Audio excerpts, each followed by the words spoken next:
everyone, welcome to Mind Matters. I am your host Avni Ved, and today we are back with yet another interesting episode. Have you ever felt like you're doing everything right and still feel off? Well, then this episode is for you. You don't have to be struggling, and just because you're functioning doesn't mean you're fine. Let's talk about what it means to be high functioning and still deeply struggling. High functioning refers to people who appear outwardly fine.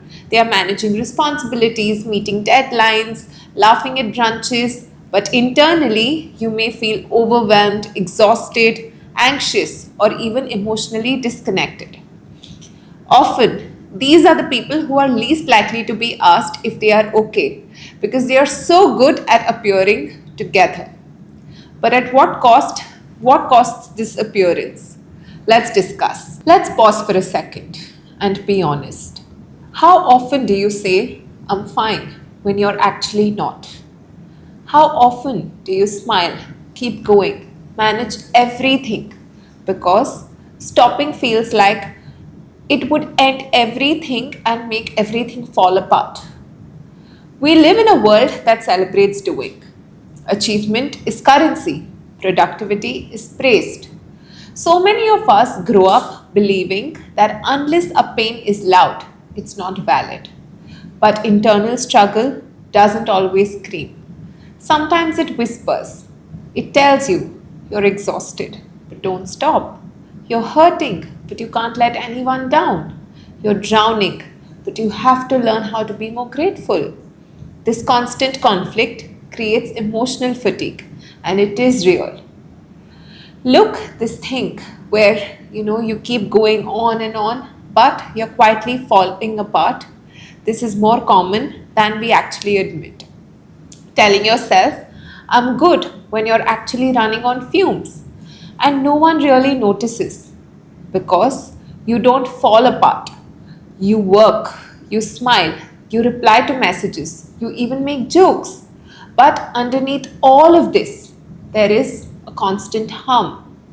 You're tired in a way sleep doesn't fix. Like you don't remember the last time you felt light. And it's not always some big trauma. Sometimes it's the build-up of pretending for too long, of being always fine, of always being the one who goes on with it. Honestly, it messes with your head because you start wondering, am I being too dramatic? Or is this just how life should be? Shouldn't I be more grateful? And yeah, maybe you are grateful, but it's also important to acknowledge that you are exhausted. You can love your life, but still feel like something is not okay. Both can be true at the same time. And if that's where you feel right now, I just want you to know you are not alone. Now, let's discuss reasons why this might be happening. Why we keep pushing through even when we are struggling on the inside.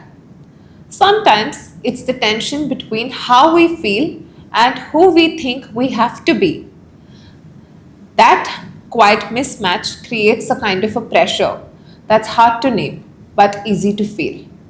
Sometimes it's the version of ourselves we've learned to present to the world, capable, calm, collected, while the real version gets quieter over time.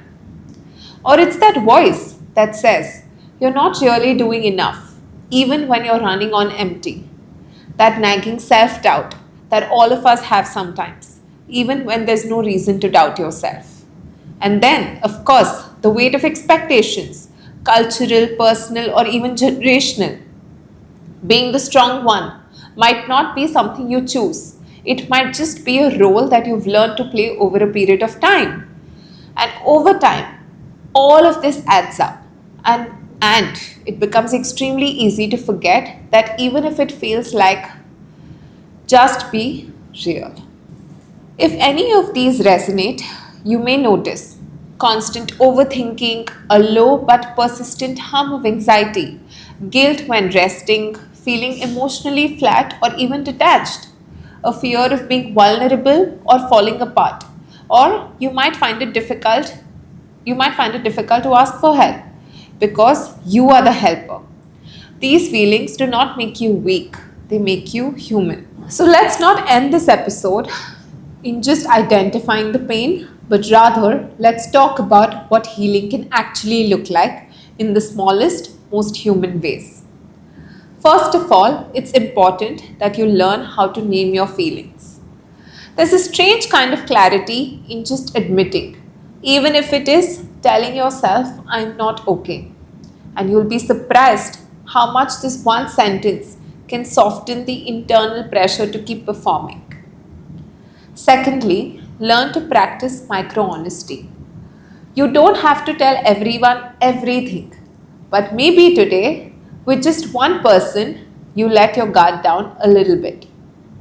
Say what's real, not what's polite. Maybe you can say things like, actually, it's been a tough week. Honesty, even in teaspoons, creates a space to breathe.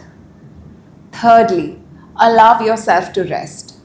We don't question resting when we have a sprained ankle, but when it comes to our minds, we wait. We push through, we downplay.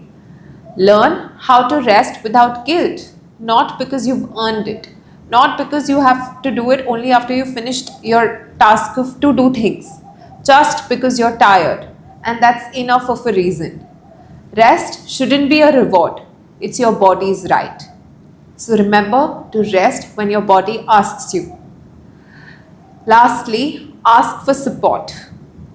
Support can look different for each of us. For some, it may be therapy. For some, it may be reaching out to a family member or a friend or somebody who just listens. Or it could be a quiet check-in with just yourself. Maybe you can journal how you feel.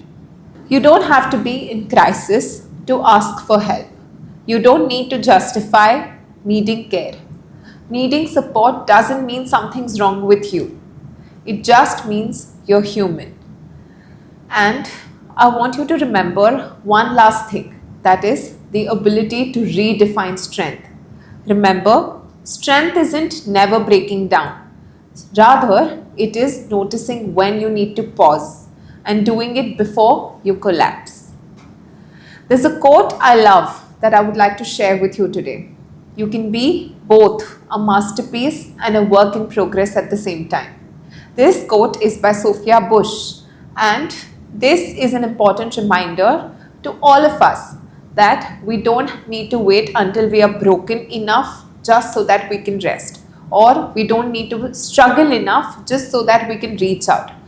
You are allowed to care for yourself right now just as you are, even if you feel like your struggle is not big enough, and you don't have to carry it all just because you can.